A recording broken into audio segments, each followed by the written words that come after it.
Thanks. My name is Jiri Benes, and I work as a tech lead in Kiwi.com. And I would like to tell you a few words about this topic.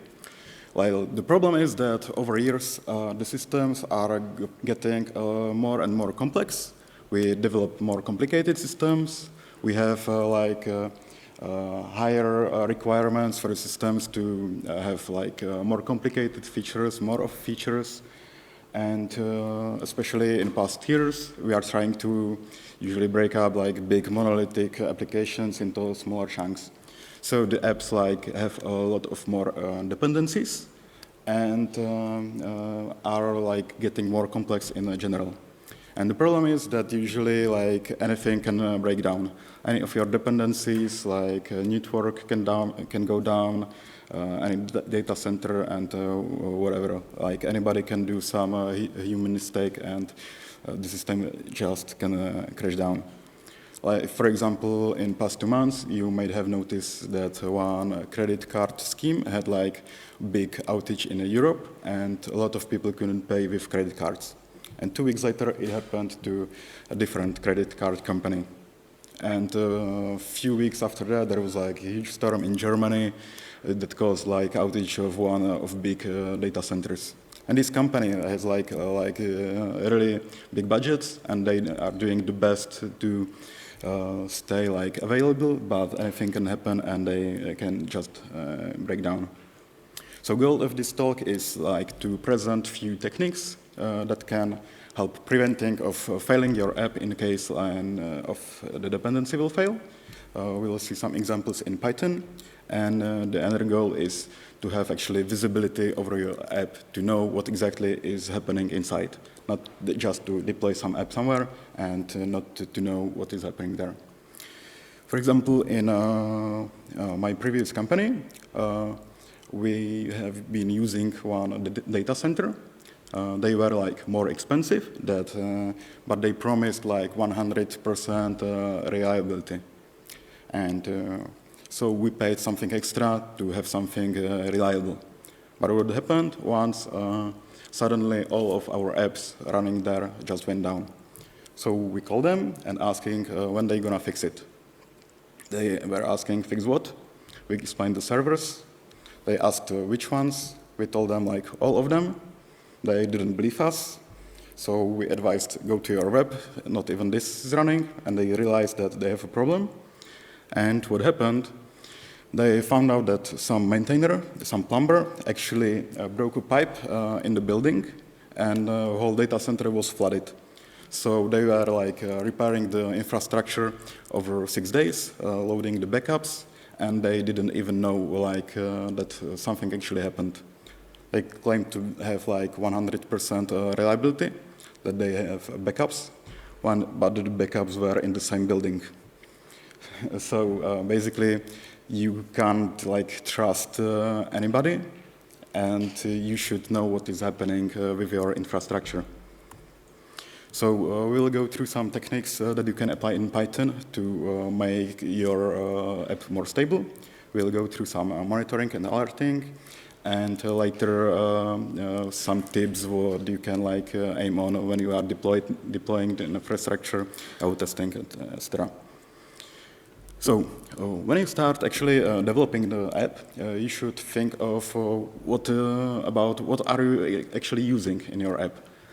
If you have some third-party APIs, databases, Redises, what servers you use, where they are, and whatever.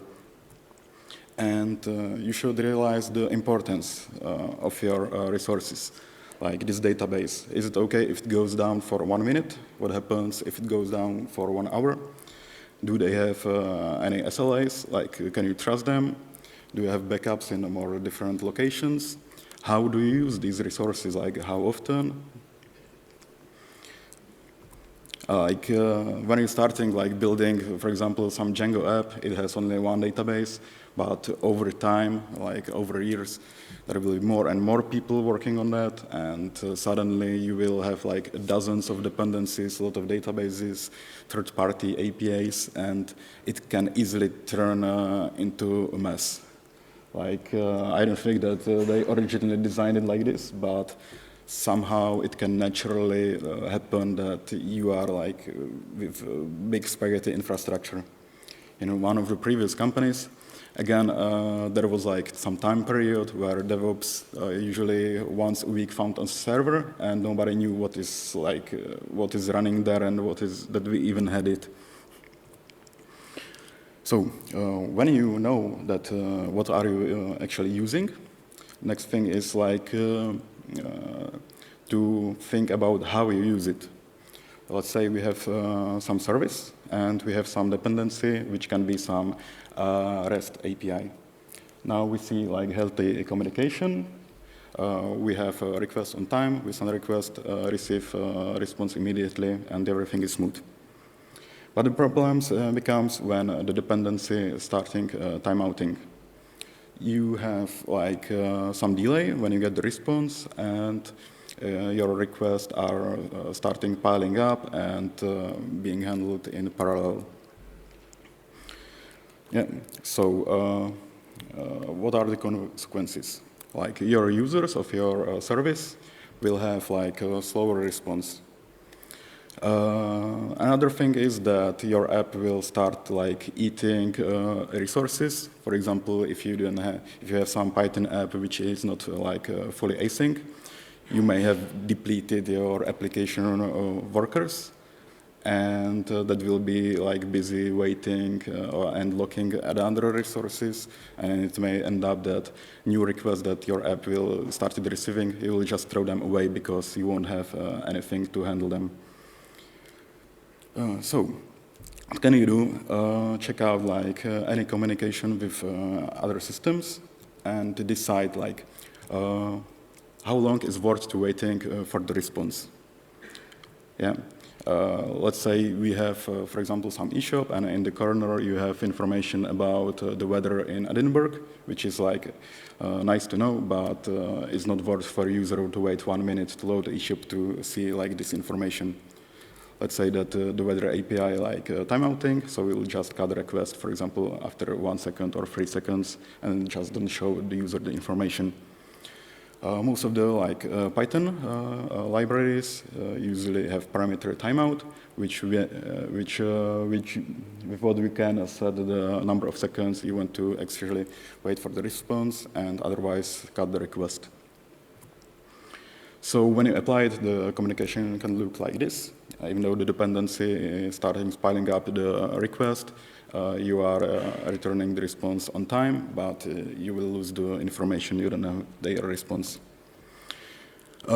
Few things to be aware of, like if you cut a request that actually manipulates with some data, for example, storing in database, and you cut it off, it may be like executed anyway. So you may store something in database or may play with data, and you don't know if you did it or not. And second thing, like if you have some Python component, for example, that handles the work with Redis, you need to take care of if you set timeout not just to querying the result from Redis or database, or also for initialization of communication, because some of the libraries allows you to set you only timeout for the query itself. So even though that you set up the timeouts, you might end up like breaking your app because you didn't, or the library doesn't allow to set it properly. This is like a really basic technique that should be, in my opinion, applied to any communication. And one more like advanced technique is applying circuit breakers. The philosophy behind it is like when you have some dependency that starts failing, why should you communicate with it?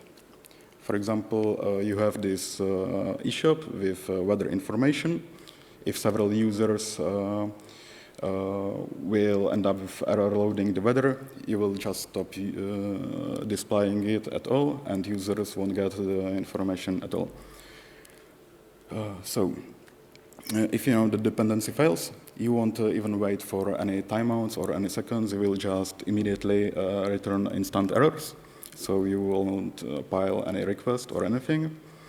And also it's better for third-party system recovery. let's say that the other system is failing because it's overloaded.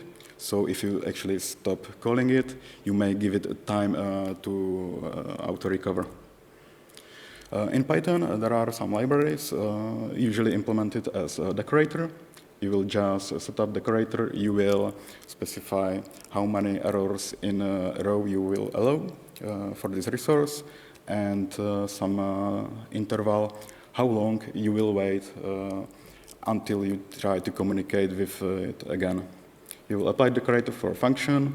In case the function will raise errors like 5 times in a row, you will stop using the function. The decorator will stop calling the function for 60 seconds in this example. How it works inside? The breaker has 3 states. One is closed, which means the communication is okay, everything is smooth, and you call the dependency normally as issued.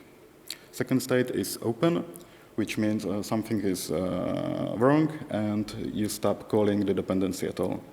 And half open is a state when you were open and you are trying to query, you just try to send out a few queries, few requests, and you will see if it's healthy or not. And based on that, you will decide if you wait more or close the breaker. So communication can look like this. You have first request that gives you like 100 or 200 or some success response, so breaker is closed. Second request is still okay, so you are keeping closed.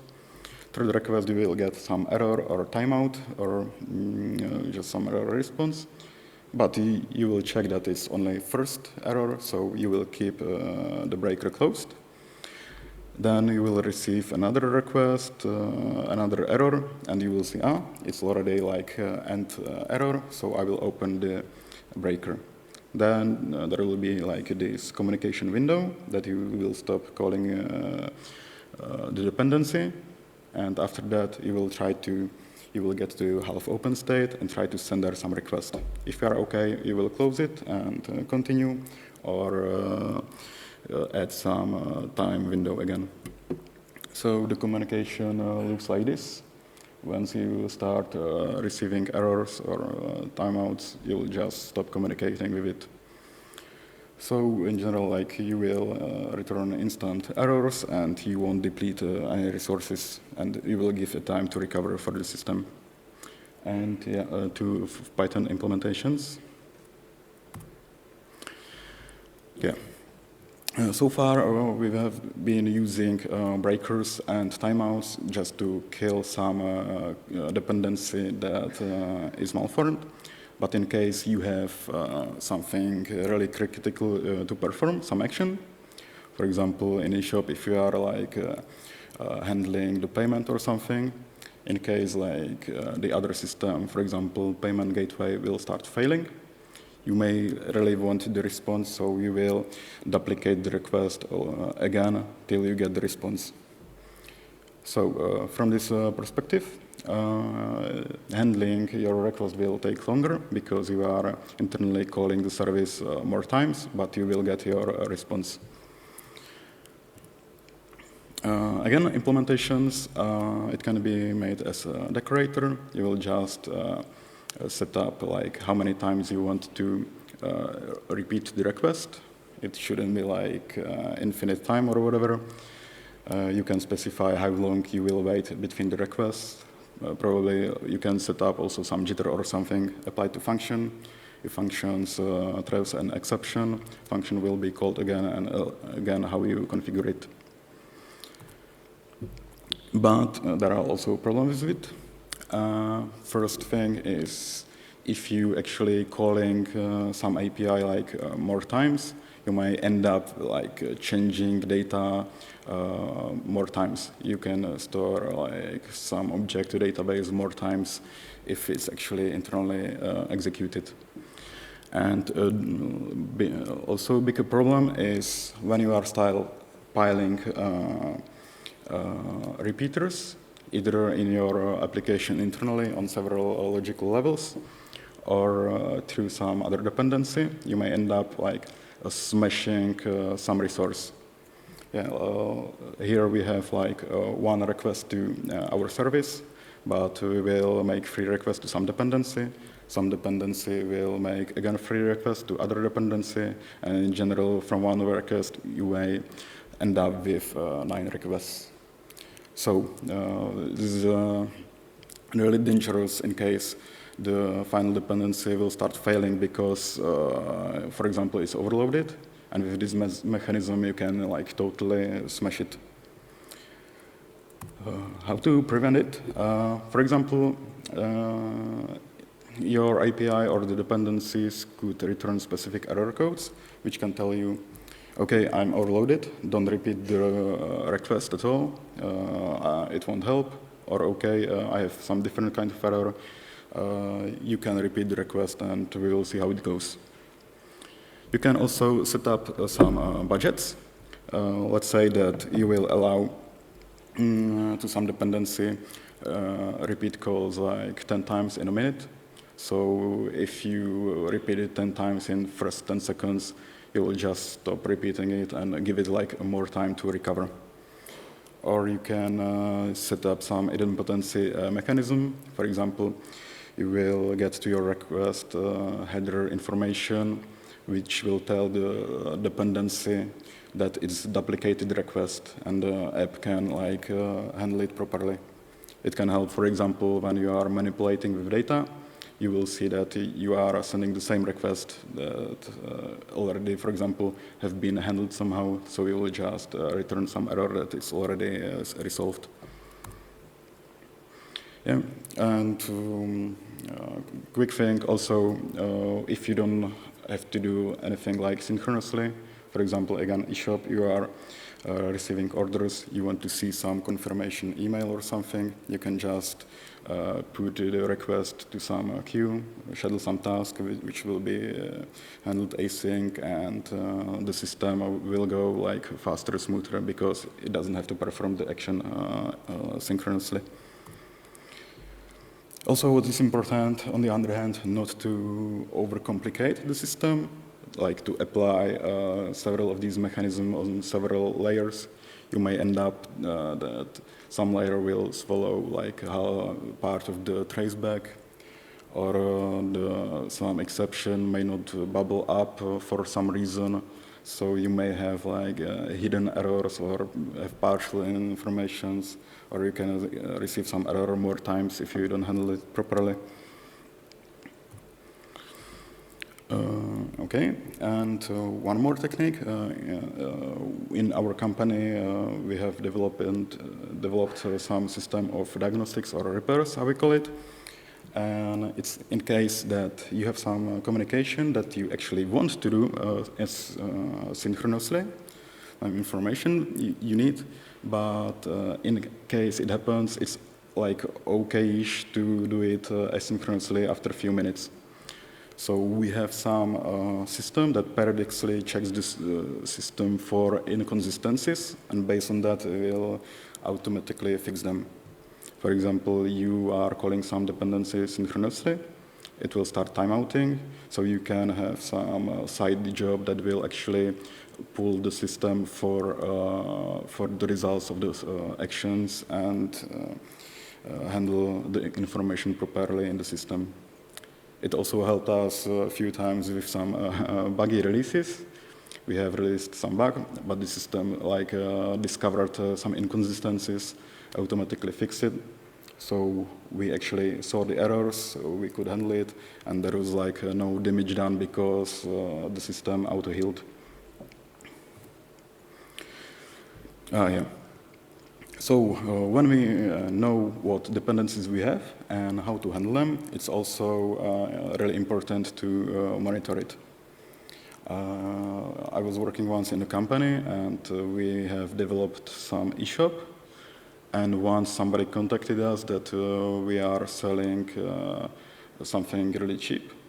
So we were like from the start happy that yeah, we are above the concurrence. But then we dig out that we already selling it too cheap, and we found out that there was some service calling the currency rates from a bank, but it got broken in some time, and the currency rates were not updated for a few weeks. And there was in one country like bad political situation, and the currency rates changed a little bit. So we were selling it like cheaper, like under price in some market. So it was a little bit painful at the time.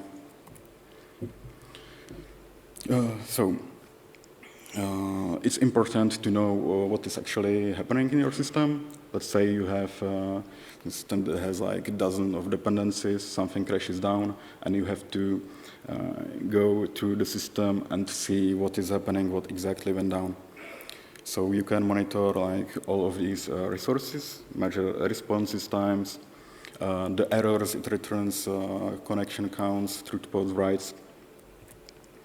With SQL queries, you can go deeper, debug like slow queries in Postgre. If you don't know the explain command, you should definitely check it, which can give you like details about execution plans of your SQL queries. You may find out that there is like something really inefficient, and under a little bit heavier load, it can actually like smash your database, deplete CPU or whatever. You can install in your Python app some APM that will like for a really small work give you a really nice overview what is happening in your app.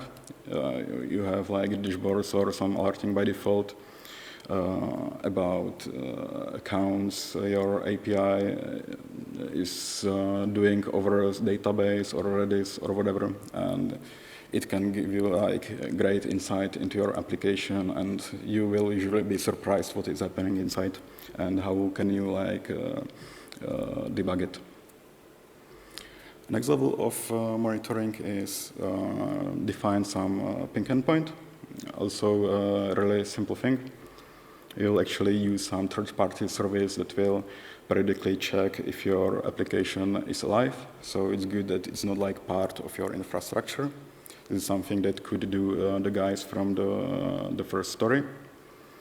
And when you are doing the ping endpoint, you should also define what does it even mean that your application is healthy. So the ping endpoint could query database, Redis, or check some other dependencies to tell that your application is actually alive, not just returning some dummy responses.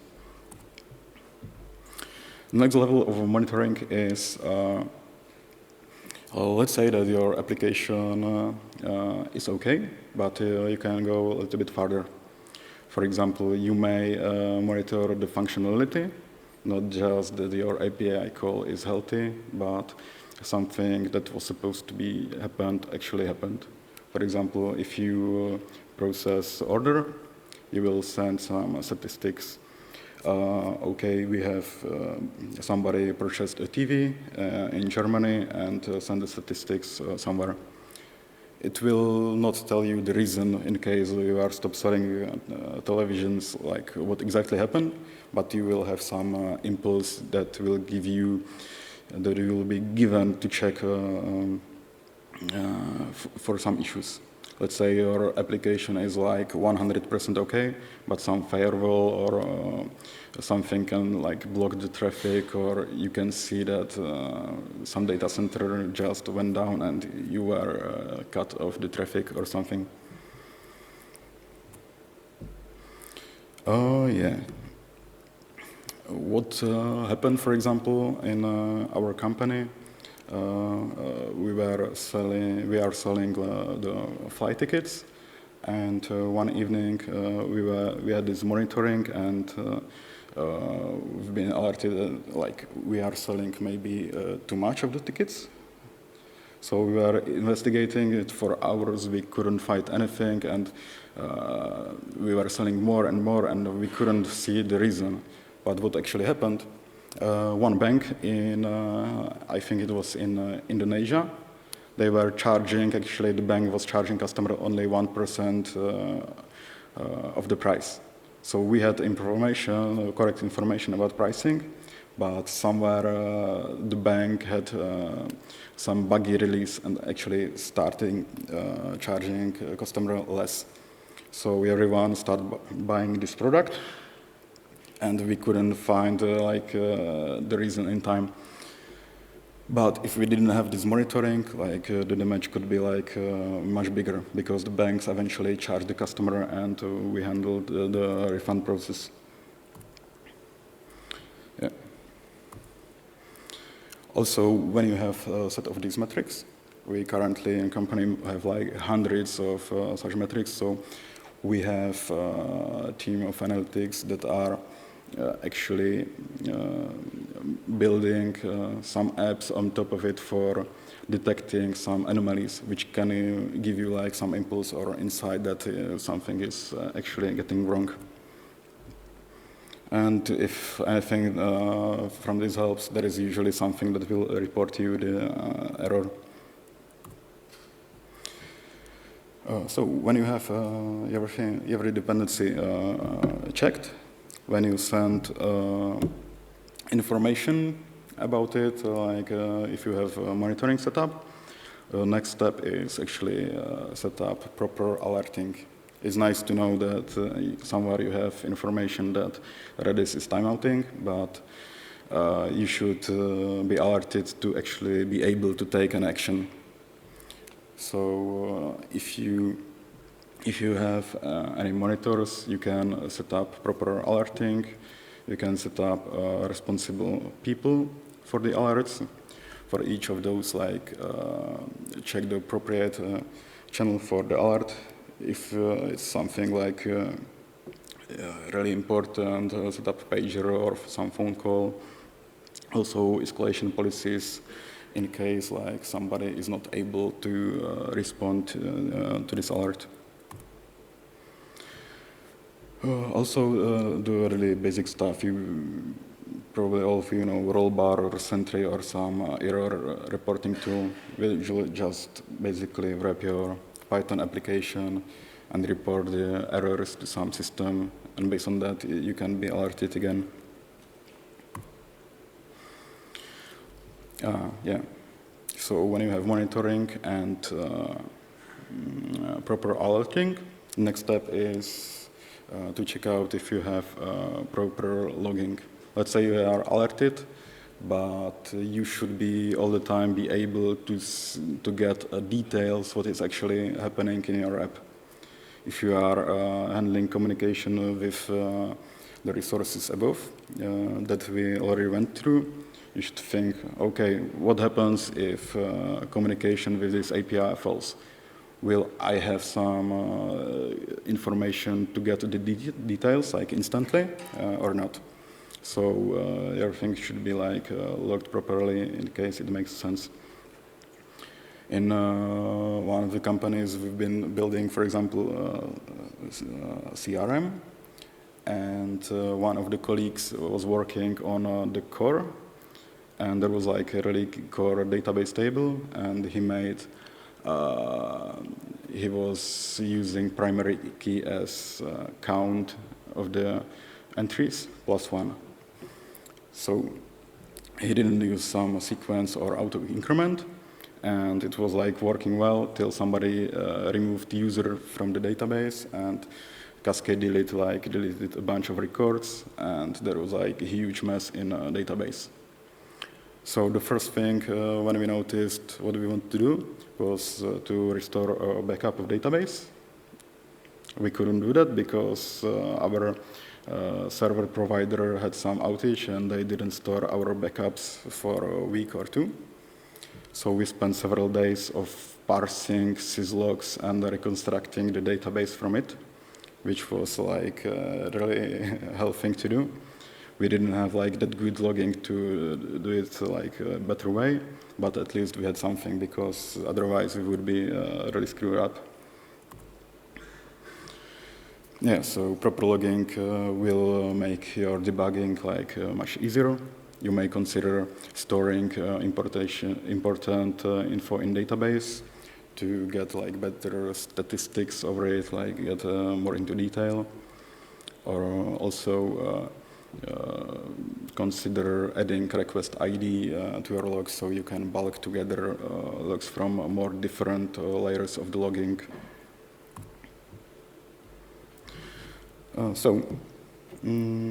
Next step, if you have everything handled properly with your Python app, with your infrastructure, is that you need to put it somewhere.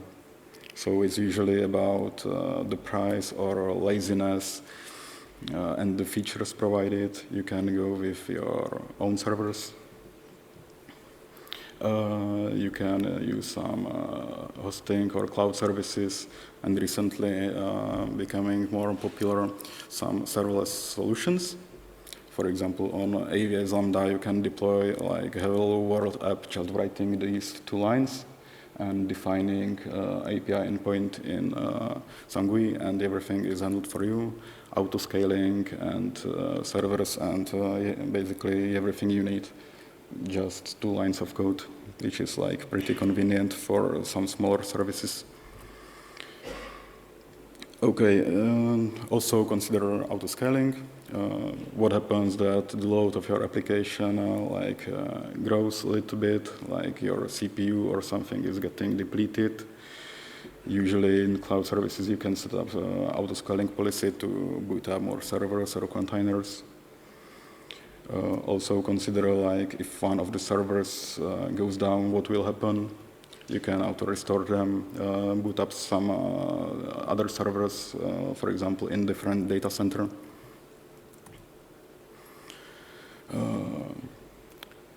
Few things that you can do for helping reliability of your app, you can do also on web server. For example, set also a repeater on Nginx level. So if your request will fail, it will be automatically repeated and you don't have to touch anything in your app. Set up caching to help with the load. You can proceed with web application firewall that will give you like more features that can make your app a little bit more stable and you don't have to care about something on app level. Also, when you're developing, you may consider like separated environments for development, stage, production, testing. Also, you have more layers of testing. You can put your continuous integration smoke test, integration test, unit test. You can try to send some part of the traffic to some canary instance that will be basically a release candidate. So in case you are like not 100% sure that the new release will be okay, you can test it in partially in some part of the traffic. You can apply the performance tests. Also, when it comes to monitoring, so far we've been talking just about application itself, but you need to also monitor the infrastructure itself. What can you also do with monitoring? For example, set up monitors on top of Nginx. You can be alerted when you receive like a bunch of non-100, 200 requests in a row. You have logs on a web server, so you can define, again, a request ID populated to your app to join all the logs together on more different levels of logging. On runtime, what bigger companies do, actually simulates the outage. You can turn off some of the data center or simulate that some dependency is down and see how actually your app is behaving.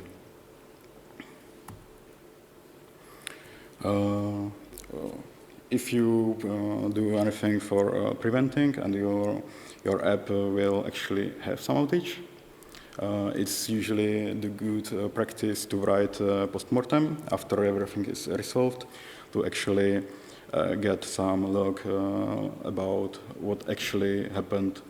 So you can learn from your files. You will think deeply about what was actually happened. You can apply the fixes for the current outage to other parts of the system, because it can be vulnerable also to some issue. And yeah, the key is like to keep track and get into real cause of the problems.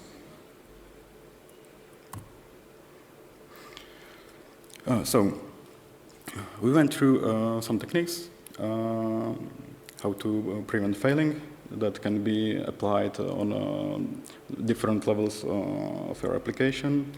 Mainly you can do in Python code, like timeouts, breakers, repeaters. And yeah, we went through monitoring. You should know like what you are actually using, monitor your servers, application from outside, from different level of your application. You can use APMs and some custom functionality monitoring and play with it more deeply. We have like a lot of different ways to test that your application is actually stable. You should think of architecture. There is like a lot of you can do about reliability or more different levels of your stack.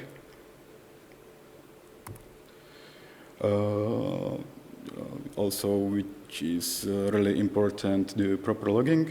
Again, you can apply it on more different layers and join them together to have really good overview what is happening inside, not just to randomly attach your application when there is some outage. And based on that, also proper alerting. Think of all the use cases for the alerts you set up. If you know what you actually do with alert, you will receive in advance how to reach somebody who can handle it. And I think it went a little bit faster than I expected. So if you have some questions. Okay, so anyone? Thank you. So anyone having questions, please come to the microphones. By the way, one also important thing, our company is hosting a party tomorrow in a pub nearby. So if you want to get free drinks or hang with people, you can stop by a KiwiCon booth and get some details of what it is.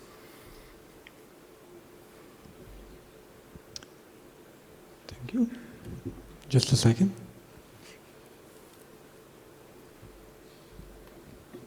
Hi, thanks for the talk. How do you know that your monitoring system works?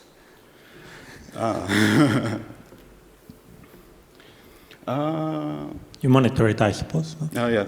Usually we have like more different levels of monitoring.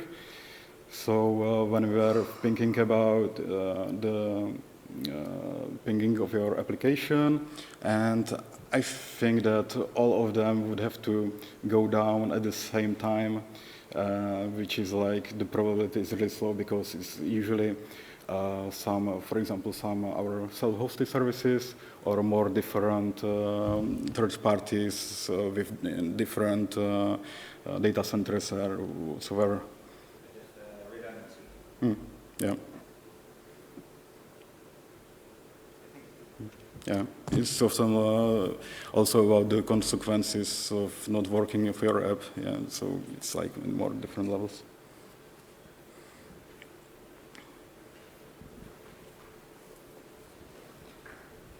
Thanks. You mentioned the serverless there. Do you have any kind of, for example, AWS, do you have any kind of like metric on how many servers would be needed to get the same thing running for in comparison to on server, for example, Lambda on serverless? Sorry, I don't have, like, I was just recently starting playing with it, so I don't have like any like deep insights to help you with this request. But maybe we can, if you want, we can talk after the talk, and I can ask some colleagues that have like deep experiences with it. Cool, thanks.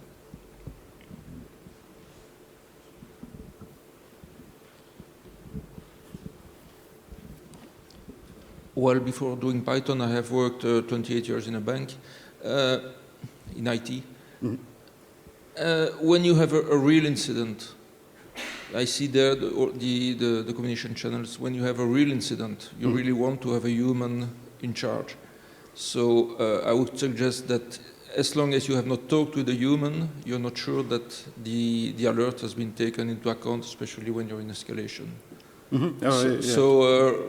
Well, my experience is that if there's no phone call, you're not sure that somebody else. Yeah, like usually it probably depends how important the alert is and what is the response time you need. If it's something like ASAP, like definitely go with a phone call. Anything, sometimes okay just to alert on some secondary system, and it's okay if it's handled like in 30 minutes because it's not becoming critical yet. But I agree, like definitely if it's critical, just go with phone and alert anybody you can and do the best to reach the appropriate people. Hi, I've got a question about mapping out dependencies, because documentation is all great, but do you have any automated tools that will allow you to like make a graph of dependencies with some calculations and so on? Yeah, it's a little bit tricky. Currently, I think some of our teams like working with CloudFormation and stuff like this, like to get all of this together to one place. But I think that there is some solution being developed that could be like potentially open source, but it's definitely not in a stage that we could provide anything. And I don't know about anything like that could like help with this. It's like a little bit tricky. Often if you have like services on more different hostings. Thank you very much for everyone.